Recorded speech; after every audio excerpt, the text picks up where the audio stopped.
Vale, pues vamos a dar paso a nuestro último ponente de hoy, que es Luis del Romero. Moltes gràcies, Luis, per estar així amb nosaltres. Luis es,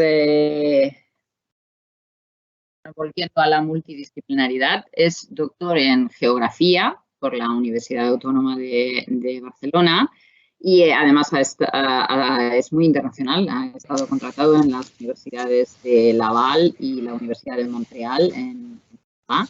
Y además ha sido profesor en diversas universidades de Alemania, Chile y Argentina.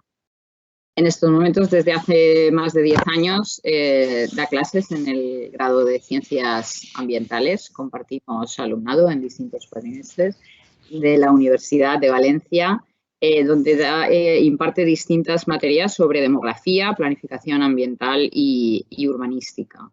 Sus líneas de investigación se centran en la ordenación del territorio, en especial la planificación de espacios rurales y naturales, y que más relacionado con el tema de hoy, la conflictividad socioambiental relacionada con los planos con los planes y proyectos nacionales, sectoriales y urbanísticos.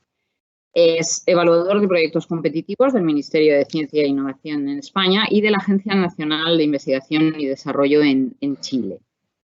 Y una cosa muy interesante de la que nos hablará hoy es que en 2014 fundó el grupo de Recerca Acció, de Investigación Acción Recartografías, que he tenido la oportunidad de cotillear en la web y es realmente interesante, nos lo va a explicar hoy.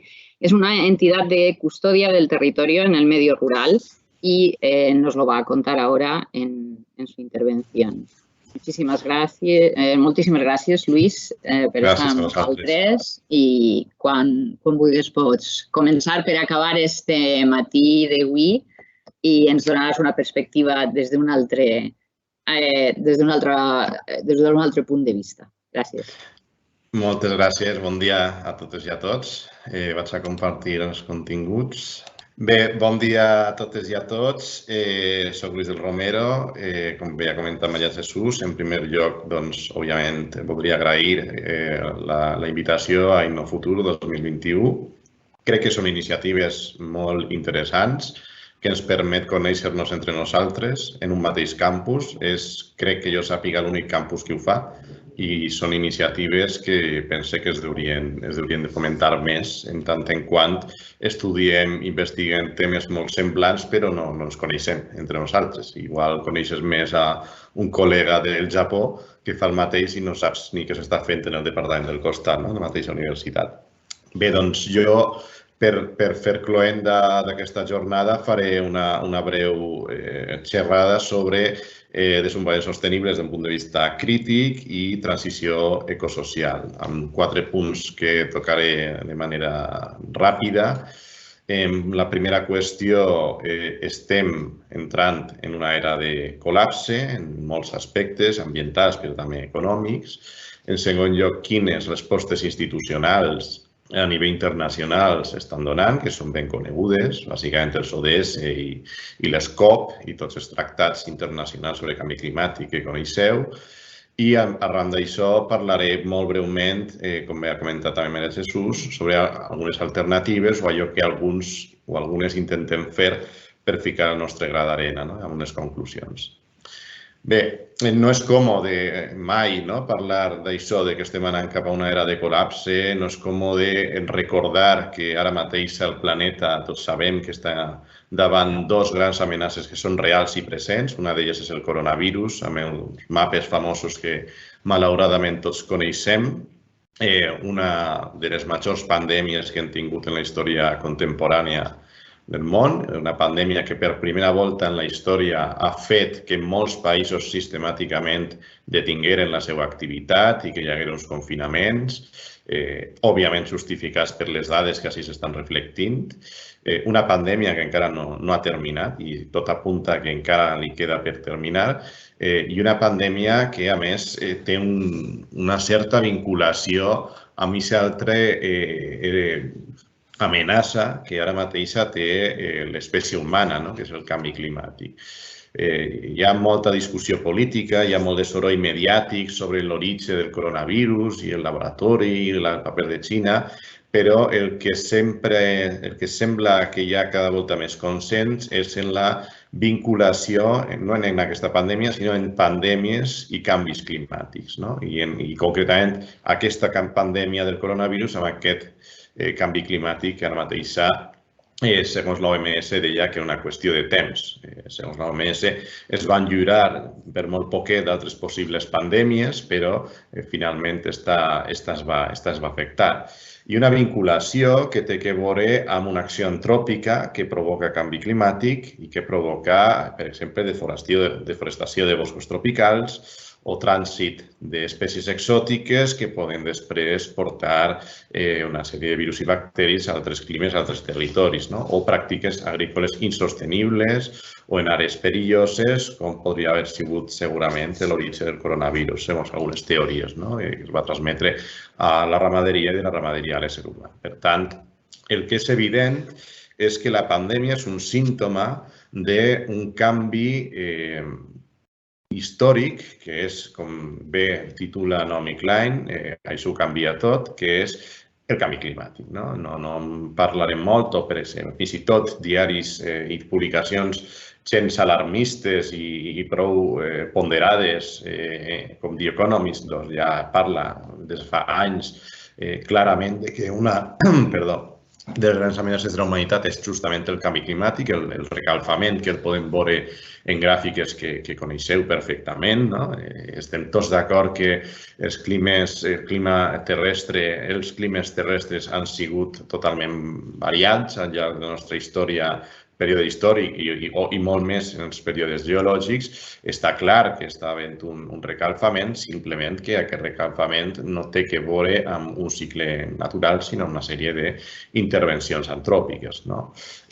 Què fan que a hores d'ara, els últims decennis, hagin tingut una sèrie de magnituds en quant a temperatures molt més elevades de les sèries històriques i estadístiques de què disposem. Del 83 al 2012, els 3 decennis més càlids als darrers 1.400 anys i concretament els últims 7 anys dels quals tenim dades han sigut dins d'aquestes sèries els més càlids, com es pot reflectir en aquesta gràfica del satèl·lit NOAA. Per tant, és un element present i és un element que s'està manifestant contínuament.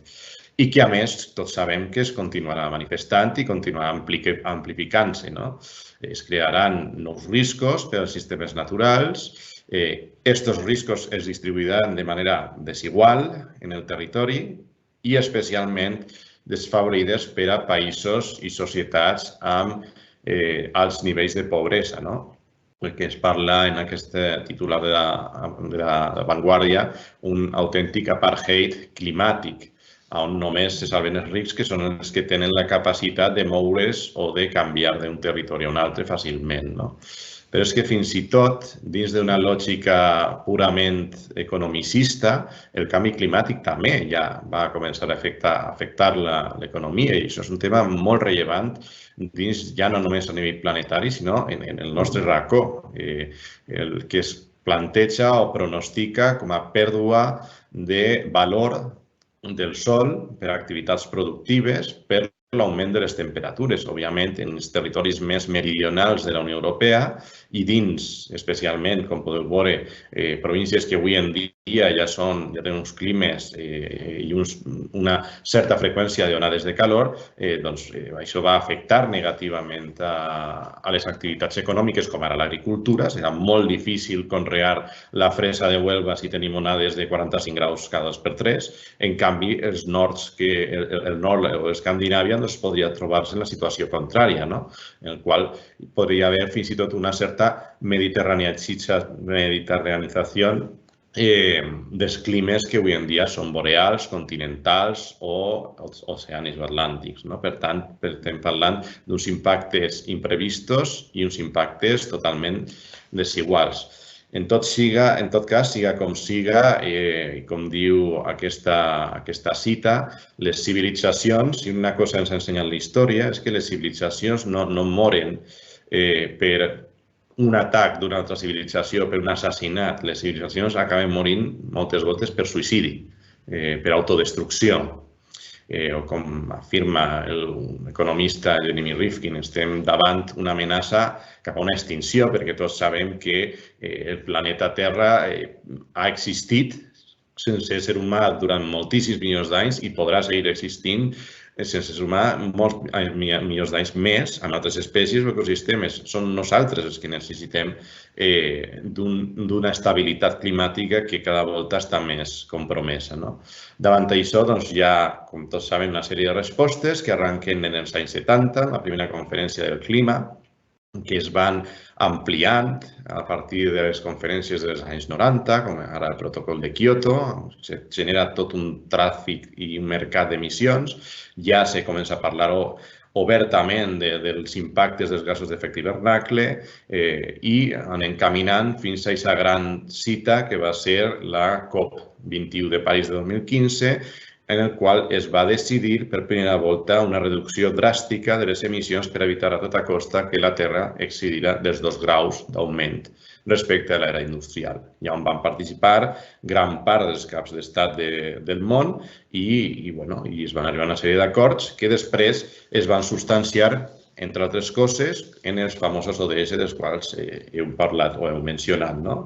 I així és quan comencem ja a trobar-nos alguns problemes. Si llegim els ODS, crec que pràcticament cap persona del món que tingui un mínim de sentit comú pot estar en contra. No pot dir un però als ODS sobre pau, sobre alimentació, treball decent. Tots estem d'acord. Estem tots d'acord en el què hem de fer. El problema ve com ho podem fer.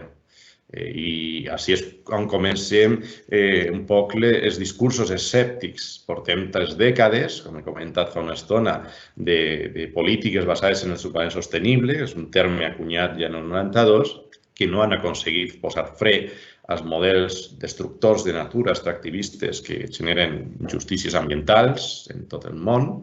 L'ODS 7 parla de creixement econòmic sostenible, però en un altre ODS diu que el planeta és finito i que no podem créixer fins a l'infinit. Per tant, hi ha unes certes contradiccions. En un marc socioeconòmic hegemònic en el qual tenim moltes desigualtats, com les podem reduir sense eixir d'aquest marc de creixement econòmic, de capitalisme, és realment complicat. Com he comentat al principi, Maria Jesús, jo dono classes de fa molts anys ja sobre planificació urbanística, sobre ciutat. És un gran tema, és una gran discussió molt complexa. Pot ser una ciutat de 20 milions d'habitants una comunitat sostenible? Pot ser una comunitat que genera uns impactes que puguen ser absorbits pel territori i per la natura? Jo crec que no. Crec que és molt complicat, però també poden ser les nostres societats hiperconsumistes complir l'ODS 12 de consum responsable, Black Friday, Nadal, volver a la normalitat, és molt difícil. O per no parlar del 13, de l'acció del clima, que és un objectiu en si mateixa, quan, al meu parer, hauria de ser una perspectiva transversal. Igual que la de gènere, hauria de ser també una perspectiva transversal, que arribara, que afectara tota la resta d'objectius. No podem fer una acció pel clima si després parlem d'un creixement econòmic sostenible, però que impacta també. Hi ha moltes contradiccions. I, de fet, aquestes contradiccions s'han manifestat fa molt poquet a Glasgow, amb uns acords, podríem dir, discrets, insuficients per a molts, parcials, per combatre deforestació, reduir emissions. No hi ha hagut cap compromís global, malgrat que és evident les senyals del canvi climàtic, i a més tenim l'absència de Xina, primer productor mundial d'emissions, amb un 27% del total. És un tema rellevant, aquestes qüestions, i també moltes hipocresies. Simplement el fet d'organitzar aquest tipus de conferències està generant grans impactes en l'atmosfera simplement pel model de mobilitat. Biden es desplaça en cotxe amb 85 cotxes per explicar el canvi climàtic en Roma. Crec que els gestos són importants moltes voltes. Xina se ríe de Occidente. Este titular, que és un poc sensacionalista, el podríem matisar dient que Xina és la fàbrica del món. Xina fabrica el que nosaltres consumim. Per tant, les emissions que genera Xina, que són altíssimes, són perquè són la fàbrica que nosaltres els europeus i tot el planeta estem consumint. O el model Amazon, que destruís milions de productes sense vendre en incineradores per a tindre lloc en els seus magatzems. Actituds com aquestes, que poden ser més o menys simbòliques, més o menys potents, no estem fent molt per canviar el clima.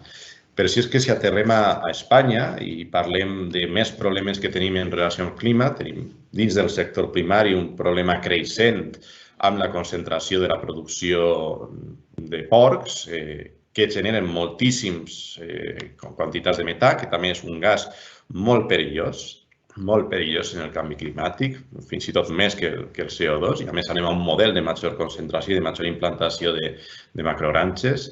Estem en plena segona revolució industrial de les energies renovables a Espanya, que, torni a dir, crec que cap persona en un sentit comú pot estar en contra de les energies renovables en tant en quant generen sobirania energètica, poden ser netes, poden ajudar a substituir velles fonts d'energia. El problema ve en com se despleguen les polítiques i els projectes.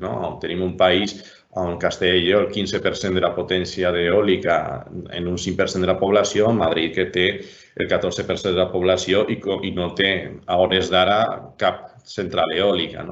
O no podem parlar d'un benefici absolut perquè hem de tindre en compte que les energies eòliques també generen problemes ambientals i també fins i tot poden arribar a impactar en el clima per la seva fabricació, com este titular, que per cert és d'un article molt interessant que va eixir a principis d'aquesta setmana. I també podríem parlar dels materials necessaris per a la fabricació de panells solars. Per tant, tot és més complex, tot és més complicat dels grans titulars que a voltes veiem.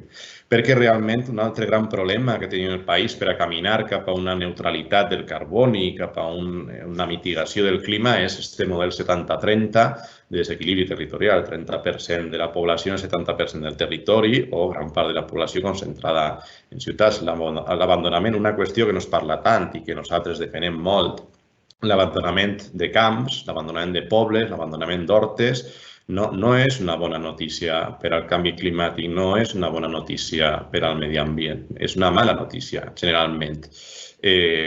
Torni a dir, pot ser una gran ciutat, pot ser Madrid, si continua creixent, ser en algun moment una comunitat sostenible, amb mobilitat sostenible, amb depuració total d'aigües, pot ser més eficient en depuració d'aigües. En mobilitat és molt difícil, en alimentació és molt difícil. N'hi ha molts temes que és enormement complicat. Per tant, hem de parlar d'alternatives, i així els últims minuts els vull dedicar a parlar d'una xicoteta iniciativa, bé ho hem comentat, que és el cas de Recartografies, una xicoteta iniciativa en forma de grup de recerca i en forma d'associació.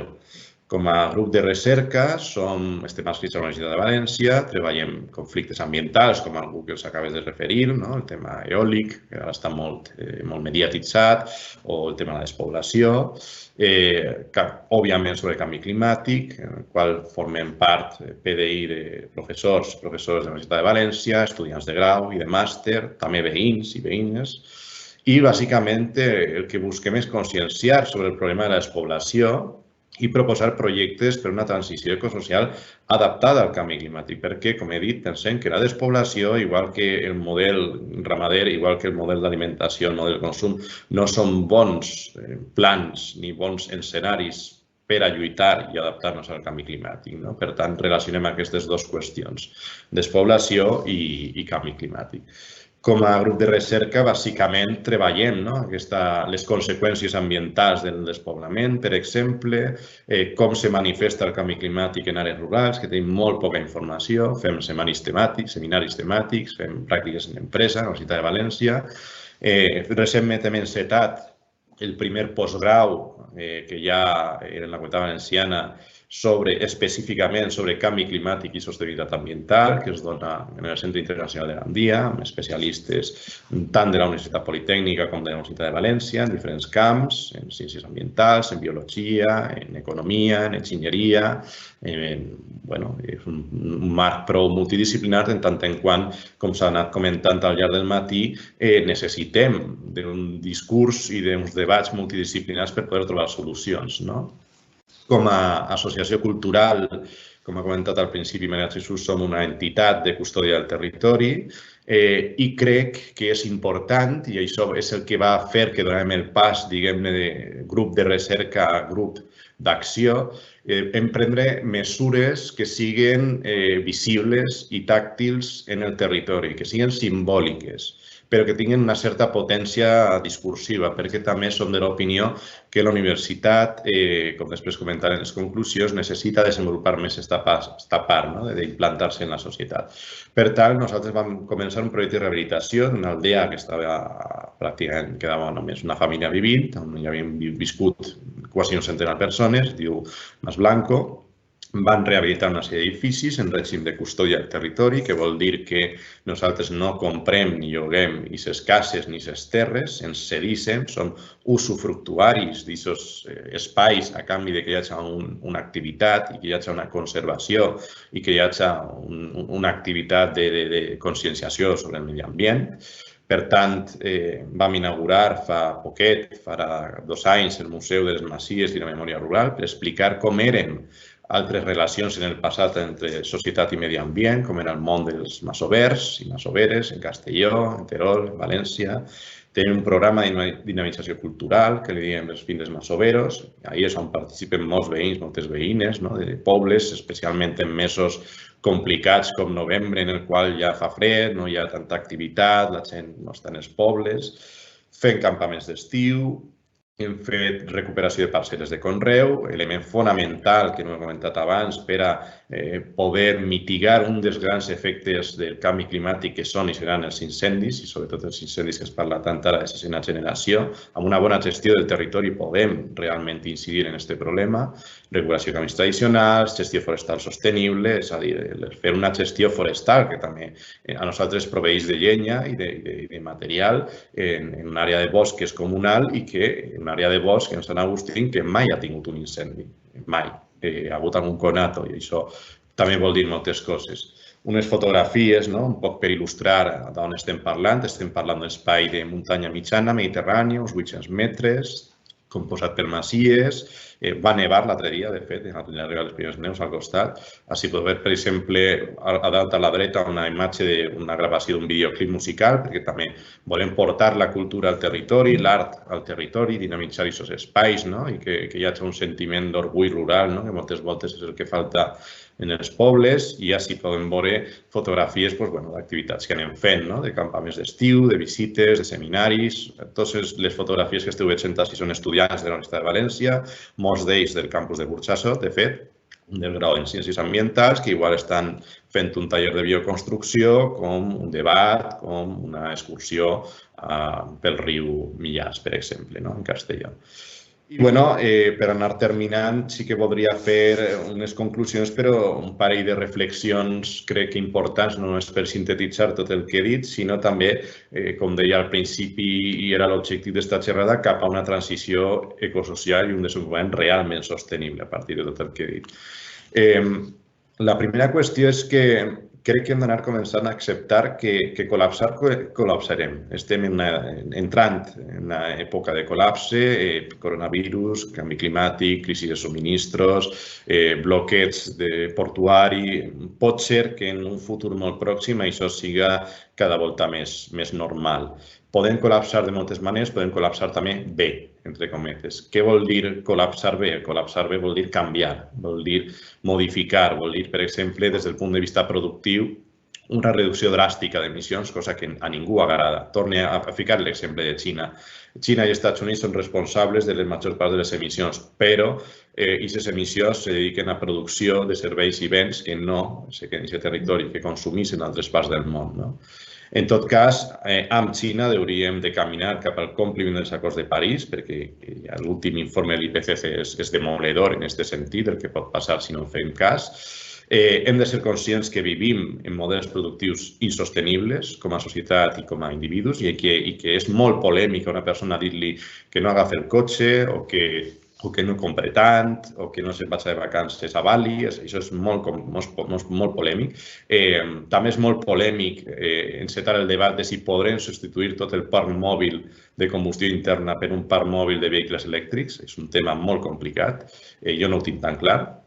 I hem de ficar en entredit, no? Això a voltes aquestes frases fàcils que diuen que hem de lluitar tots junts perquè anem tots en un mateix vaixell. Jo crec que no anem tots en un mateix vaixell. N'hi ha alguns que van en un vaixell i n'hi ha altres que van en patera o que anem en patera, no?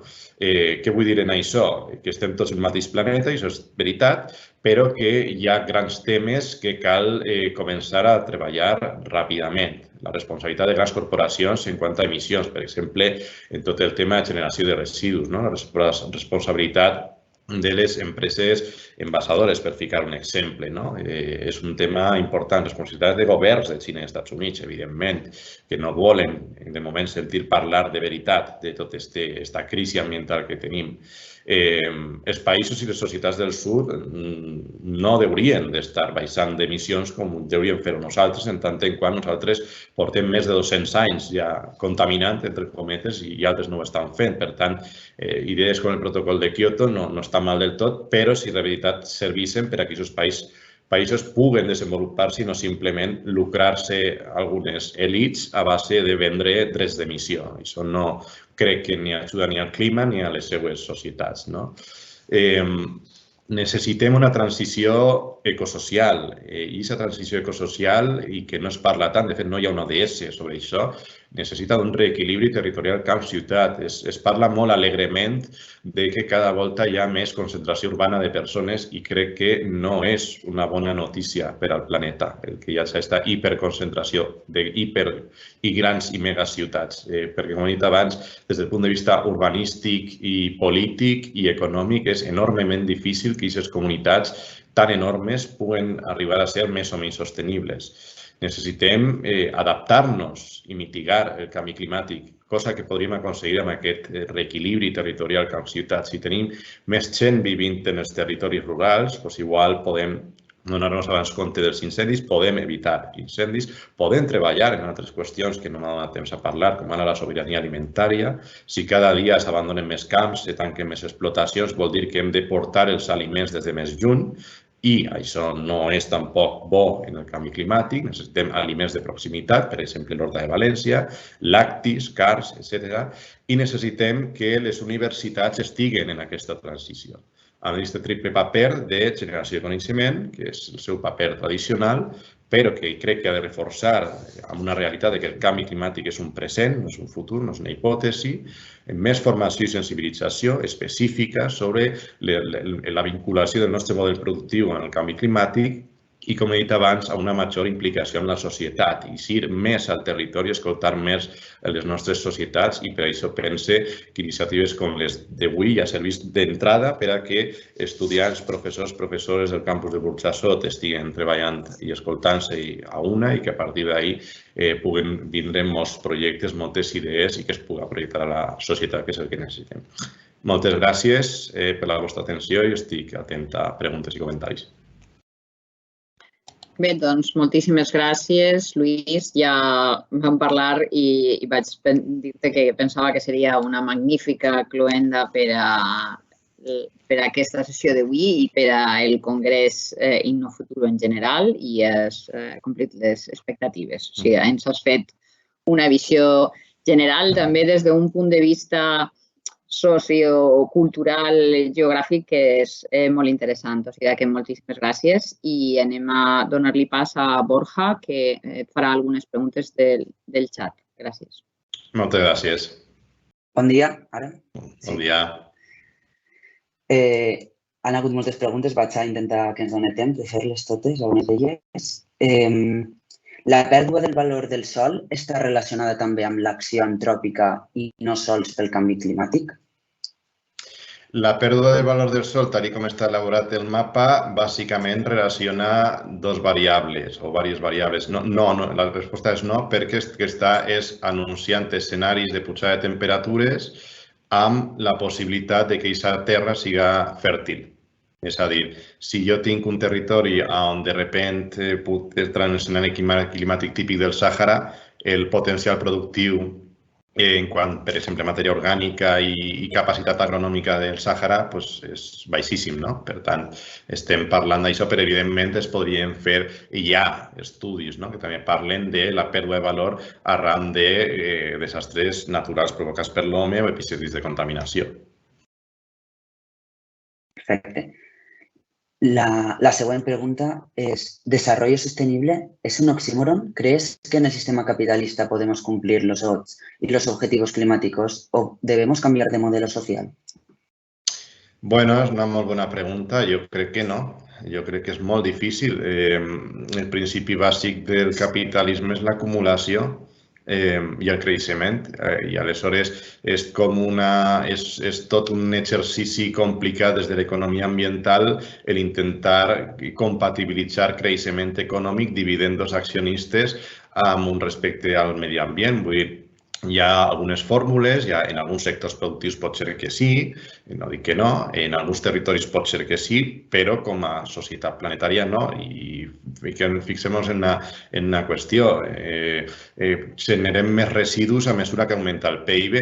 Quan els xinesos tots tinguin el PIB dels europeus, tindrem un problema mundial amb els residus, per exemple, perquè allà a la fi estan imitant un model de consum.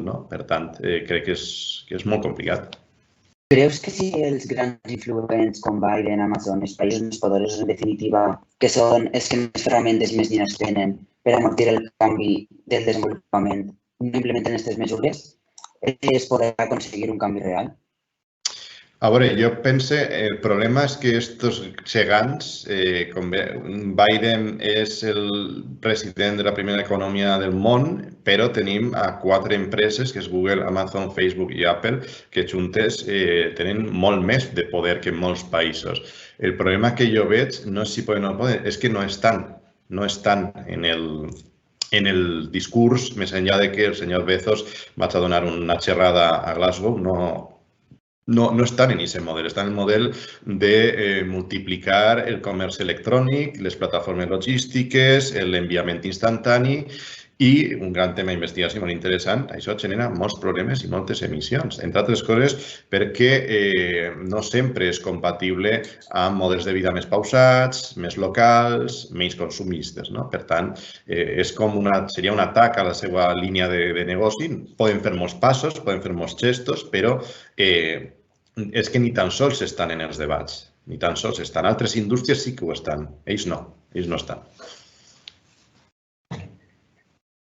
La següent pregunta és, creus que hauríem de donar una oportunitat a les energies nuclears per fer aquesta transició a les energies renovables o creus que hi ha una alternativa científica en la que aquestes energies milloraran? Esta pregunta és delicada. És molt interessant. Les energies nuclears són innòcues i front al gas natural, carbó i altres són un gran avantatge. El gran problema que tenim amb les energies nuclears és que generen uns deures per a les societats del demà. Jo no sé d'ací a 500 anys quines societats tindrem, però les societats que hi hagi hauran de tindre cura dels residus que avui haurem generat. Jo crec que el gran debat no ha de ser només, que és un debat interessant, i s'hauria de matisar molt i no s'hauria ben bé ara mateix a donar una resposta en 5 segons perquè crec que són molts els factors que s'han de tenir en compte. Però crec que el debat no és tant si nuclear no, renovables buenas o malas y el carbón todo malo, sino quanta energia necessitem. I quanta energia podem deixar de consumir. I quan d'una volta per totes comprendrem que el debat ha de ser el de creixement. Ha de ser, en este país ja consumim una quantitat d'energia prou important, però és que generem moltíssima. Aleshores, anem a tancar nuclears, s'han tancat les tèrmiques, però clar, tornem al d'abans. Ningú, cap polític, vol encetar el debat de quin sector consumís i produís, quina ciutat, quin territori. Però és un debat que abans o després haurem d'encetar. Perfecte. Et pregunten on penses que està la convergència entre la potenciació de les energies renovables i els problemes mediambientals que suposen. I també diuen, relacionat amb això, pels cotxes elèctrics i la contaminació que també indirectament suposa la creació d'aquests. Mira, començant per aquesta última part, jo no sé d'on traurem el litio per a fabricar totes les bateries que necessitem. Sincerament, a la tecnologia que tenim avui en dia, vull entendre que la tecnologia farà que d'ací 20 anys, igual una bateria amb 1 quilo de litio funcioni un cotxe i un camió. Avui en dia, no. Jo no sé d'on anem a treure el litio ni els impactes que això necessita. Tornem al d'abans. Necessitem altres modes de mobilitat que no sigui el vehicle privat. Això és fonamental. Necessitem altres models d'oci que no comporte anar-se'n a l'altra punta del món de vacances, cosa que ara se vol recuperar després de la pandèmia. Aleshores, amb el tema de les energies renovables tenim un problema d'escala. Tenim moltes eines, i això ho sé bé com a docent, per a localitzar adequadament, dimensionar adequadament una instal·lació com qualsevol altra que genere un profit econòmic i que genere una energia i que genere uns impactes assimilables. El problema que estem en aquest país, com sempre, és que quan trobem una cosa que pot anar bé, doncs ho fem a lo bèstia. I aleshores, igual que hi hagi projectes suficients per a plenar el 10% d'Aragó de poligonals d'eòliques, doncs igual no és una bona idea. Estem tenint un problema d'escala i de dimensionament. I tenim un model, que això es podria parlar moltíssim, de subhastes energètiques que no se sap ben bé després si les subhastes com se substancien en el territori ni amb quines eines, perquè ni tenim eines i tenim una estructura competencial també molt complicada que fa que indústria vagi per un costat i després medi ambient vagi per un altre. Per tant, ho podem fer, tenim eines, tenim la tècnica, tenim especialistes, però falta la voluntat política. Perfecte. Ja anirem acabant. Algunas empresas como Apple o Google han declarado recientemente una transición verde hacia las cero emisiones. ¿Es realmente posible este escenario o simplemente es una estrategia de marketing? Bueno, jo ho emmarcaria dins de moltes estratègies dins d'allò que anomenem el lavado verde o el greenwashing. Quina és una estratègia? Una estratègia verde per a Apple seria fabricar els components dels productes d'Apple, per exemple, de manera que se puguen desensamblar quan acaben la seva vida útil. Això es pot fer. Una forma de que Amazon siga cero verde, cero emissions, consistiria en que tots els productes que ven en la península ibèrica no hagueren de tindre un desplaçament amb emissions, i això és molt difícil. Això és molt difícil, se parla molt de l'última milla, i l'última milla la pots fer en bici, la pots fer com vulguis, però si jo he portat, o a l'Express, una cosa de l'altra punta del món, doncs vindrà en vaixell o vindrà en avió. I això, zero emissions, de moment, els motors elèctrics per a grans vaixells, no sé jo si estan en període de proves, però no crec que estem lluny d'això encara. Després ja una pregunta molt concreta sobre el campus de Burjassot, Paterna. Diu que el edificio de farmacia es un desastre desde el punto de vista de la eficiencia energética. Tendríamos que poner en evidencia la ineficacia de la climatización y exigir a la universidad un cambio hacia la sostenibilidad de los edificios para poder convertirnos en un campus verde. Què n'opines d'això? Estic totalment d'acord. És com el que he comentat de recartografies. Els gestos simbòlics són simbòlics però són importants. Tenim especialistes, tenim maneres de gestionar els edificis d'altra manera, però és que vaig apuntar una última idea molt evident en quasi tota la Universitat de València, perquè tota l'aigua que consumim en els bars i cantines és aigua embotellada, perquè no poden tindre sistemes de microfiltració, que ja està en molts llocs, no? Són xicotets gestos, però els xicotets gestos que igual que s'estalvien diners i emissions en energia, doncs estalvien milers i milers de quilos de plàstic cada dia. Jo cada dia que acaba el turno del bar i veig totes les bolses plenes de botelles de plàstic, a mi se me cau. Després de donar classe, una classe de sensibilització ambiental, a mi se me cau l'ànima al terra. Podem fer moltes coses dins del campus també.